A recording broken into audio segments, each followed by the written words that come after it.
खासदार संजय दिना पाटील हे दिल्लीत असल्याची शक्यता आहे। शिवसेना युबीटीच्या बैठकीसाठी ते दिल्लीत आहेत का हा प्रश्न उपस्थित होतोय। थोड्याच वेळात हजेरीबाबतचा त्यांचा सस्पेन्स दूर होईल। त्यामुळे खासदार संजय दिना पाटील हे उपस्थित राहतात का बैठकीसाठी ते बघावं लागेल।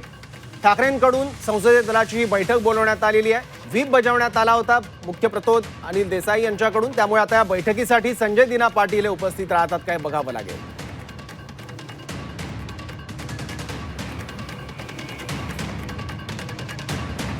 याबद्दल आणखी माहिती घेऊयात। आपले प्रतिनिधी कपिल राऊत आता आपल्या सोबत आहेत। कपिल, बैठकीची वेळ अगदी जवळ आलेली आहे। कोणकोणते खासदार ठाकरेंचे हे आता बैठकीसाठी रवाना झाल्याचं कळतंय किंवा दिल्लीत असल्याचं कळतंय?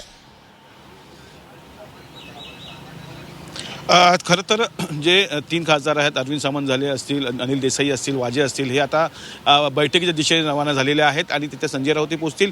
खरं तर या बैठकीकडे सर्वांचं लक्ष लागलेलं आहे, कारण की ऑपरेशन टायगरचं भवितव्य या बैठकीवर अवलंबून आहे। 6 पैकी 5 खासदार दिल्लीत असल्याची माहिती आहे, तर ओमराजे निंबाळकर हे पुण्यात असल्याची माहिती आहे आणि पुण्यातही त्यांच्या ते घरी नाहीत। त्यामुळे निंबाळकर गेले कुठे हा एक प्रश्नचिन्ह आहे। त्याचबरोबर 5 खासदार जे आहेत 6 पैकी ते दिल्लीत आहेत, त्यामुळे ते आता या बैठकीला उपस्थित राहतात का हे पाहणं गरजेचं असणार आहे। या बैठकीवरती ऑपरेशन टायगर सक्सेस झालं की ऑपरेशन टायगर अजूनही अडकलेलं आहे किंवा अजूनही थांबलेलं आहे हे कळणार आहे। त्यामुळे एकंदरीतच आता काही वेळातच हे चित्र स्पष्ट होईल का कोण कोण या बैठकीला येतं, कोण कोण हजर राहतं, कोण कोण गैरहजर राहतं आणि त्या अनुषंगाने पुढची जी रणनीती आहे ती आखली जाईल। खरं तर अनिल देसाईंनी काल स्पष्ट म्हटलेलं आहे प्रोतोतांनी का जे थोडंसं थांबा, एक महत्त्वाची बातमी येते। ही बातमी काय तर उर्वरित 6 खासदार बैठकीला येणार का याबाबत सस्पेन्स कायम असला तरी शिवसेना युबीटीच्या बैठकीला 3 खासदार पोहोचलेले आहेत। ही 3 नावं कोणती आहेत ते सुद्धा आपण बघणार आहोत। त्यामुळे उर्वरित 6 खासदार येणार काय बघावं लागेल। लोकसभेत एकूण ठाकरेंचे 9 खासदार आहेत, त्यापैकी 6 खासदारांनी वेगळा गट स्थापन केल्याचं बोललं जात आहे। त्यापैकी आता 3 खासदार राजाभाऊ वाजे असतील, त्याचबरोबर अनिल देसाई आणि अरविंद सावंत हे तिन्ही खासदार पोहोचलेले आहेत युबीटीच्या संसदीय कमिटीच्या बैठकीला। त्याच्यामुळे आता उर्वरित 6 खासदार येतात का किंवा त्यापैकी कोणी येतं का हे सुद्धा बघावं लागेल आणि त्याचबरोबर जर आले नाहीत तर काय कारवाई होते हे सुद्धा पाहावं लागेल। पुन्हा एकदा जाऊयात आपले प्रतिनिधी कपिल राऊत यांच्याकडे। कपिल,